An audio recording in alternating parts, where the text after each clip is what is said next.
अध्याय 42. श्रीपादांच्या कृपेने पिठापूरमध्ये अन्नदान आणि नामस्मरण. पिठापूर रहिवाशांकडून प्रथमच दत्तदिगंबर श्रीपाद वल्लभ दत्तदिगंबर या नामस्मरणाचा प्रारंभ आणि त्यानंतर संपूर्ण विश्वात त्याची प्रसिद्धी.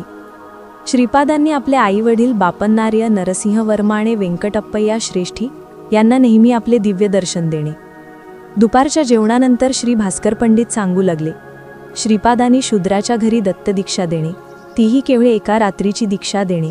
दीक्षाविधीमध्ये पाळावयाचे पूजा अर्चना इत्यादी कोणतेही विधी नसताना केवळ भक्तांच्या हाताला दोरा म्हणजे तोर बांधून केवळ भजन करायला लावणे, हे सर्व शास्त्रविरुद्ध तर होतेच, पण स्वतःला दत्त म्हणून घोषित करणे आणि केवळ आपले स्मरण केल्याने भक्तांची सर्व संकटे दूर होतील असे जाहीर करणे, हे शास्त्रांचा अपमान करण्यासारखे आहे असे मानून सर्व ब्राह्मण एकत्र जमले आणि त्यांनी शंकराचार्यांना ही बाब कळवून बापन्नारी आणि अप्पलराज शर्मा यांना ब्राह्मण जातीतून बहिष्कृत करावे असा ठराव केला.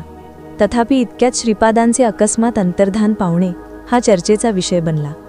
शंकराचार्यांच्या परवानगीशिवाय कोणालाही आध्यात्मिक विषयात पदवी दिली जात नाही.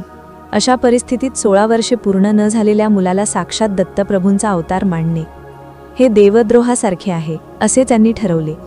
त्यामुळे काही ब्राह्मण मनात कपट ठेवून वरवर सहानुभूती दाखवण्यासाठी बापन्नाऱ्यांच्या घरी आले. घरात कोणी श्रीपाद अंतर्धान पावल्यामुळे दुःखी नव्हते. उलट बापन्नार्य म्हणाले, दत्ताने आता आपले सामर्थ्य दाखवायला सुरुवात केली आहे.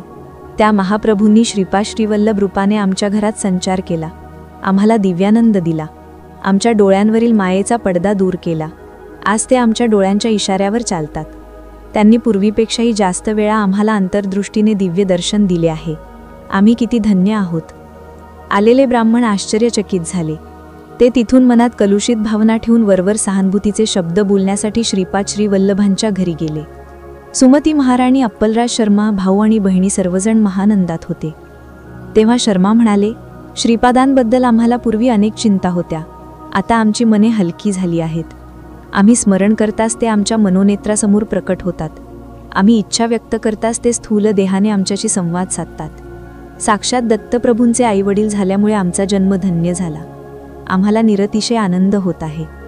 तिथली परिस्थिती ब्राह्मणांच्या कल्पनेपेक्षा वेगळी होती. वेंकटप्पय्या श्रेष्ठी म्हणाले, हे ब्राह्मण श्रेष्ठांनो, पूर्वी आम्ही काही तास श्रीपादांसोबत घालवत असू, पण आता ते केवळ आमच्या मनोनेत्रात सतत वावरत नाहीत, तर स्थूल देहाने दर्शन देऊन आमच्या घरातच संचार करत आहेत. नरसिंह वर्मा ब्राह्मणांना म्हणाले, आमच्या डोळ्यांवरचा मायेचा पडदा दूर झाला आहे. ते नित्यविनोदी दिव्यविनोदी महाप्रभू श्रीपाद श्रीवल्लभ रूपाने आमच्या घरातच फिरत आहेत, आमच्याशी विनोद करत आहेत, आमच्या डोळ्यांदेखत आमच्या सोबत आमच्या पाठीशी आहेत. पूर्वीपेक्षा कितीतरी जास्त वेळा ते आम्हाला स्थूल देहाने दर्शन देत आहेत. ही गोष्ट कुक्कुटेश्वर मंदिरात असलेल्या संन्याशाला कळवण्यात आली.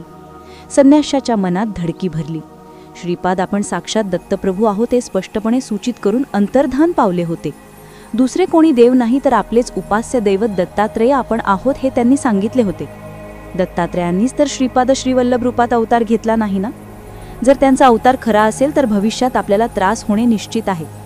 दत्तप्रभू विचित्र स्वभावाचे आहेत. ते त्रास देऊन गंमत पाहतात आणि पूर्ण शरणागती पत्करल्याशिवाय उद्धार करत नाही. हा त्यांचा स्वभाव आहे. एवढ्या ब्राह्मणांनी आपल्याला डोक्यावर घेणे आणि एवढी मोठी धनराशी जमा होणे ही दत्तप्रभूंची कृपा आहे असे मी समजत होतो. पण त्यांच्या कृपेच्या नावाखाली केवळ माझ्यासाठीच काही विशेष शिक्षा तर नाही ना, असा विचार त्याच्या मनात आला. नाव आणि प्रसिद्धीसाठी धनसंपत्तीसाठी आपण हपापलो आहोत हे दत्तप्रभूंना माहीत आहे. माझ्या आश्रयाला आलेले ब्राह्मणही धनलोभीच आहेत. माझ्यामध्ये किंवा या ब्राह्मणांमध्ये कोणतीही आध्यात्मिक शक्ती नाही. दत्तदीक्षा हे केवळ धन आकर्षित करण्याचे एक साधन आहे. या दीक्षेत सहभागी झालेल्यांच्या इच्छा पूर्ण झाल्या नाहीत तर ते आपल्या निष्ठेतील कमतरता मानतात. इच्छा पूर्ण झाल्यास दीक्षेचे फळ मानतात. श्रीपाद काहीतरी विचित्र पद्धतीने आपल्याला अडचणीत तर टाकणार नाहीत ना, अशी भीती वाटून तो संन्यासी थरथर कापू लागला. इतक्यात कुक्कुटेश्वर मंदिरात एक वृद्ध ब्राह्मण आला. त्याने आपले नाव नरसिंह खान असल्याचे, आपण काश्यप गोत्राचे असल्याचे आणि महाराष्ट्रातून खास कुक्कुटेश्वर महाप्रभूंच्या दर्शनासाठी आलो असल्याचे सांगितले. इथे दत्तदीक्षा देण्यासाठी एक परमहंस परिव्राजकाचार्य आले आहेत असे ऐकून त्यांच्या दर्शनासाठी आलो आहे असे तो म्हणाला.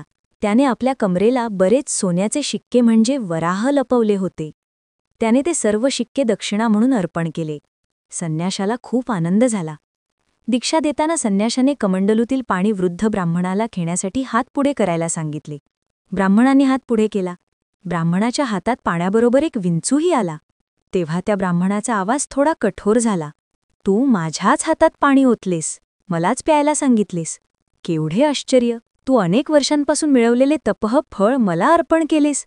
मी ते फळ पिठापूरलाच दत्त अर्पण करत आहे.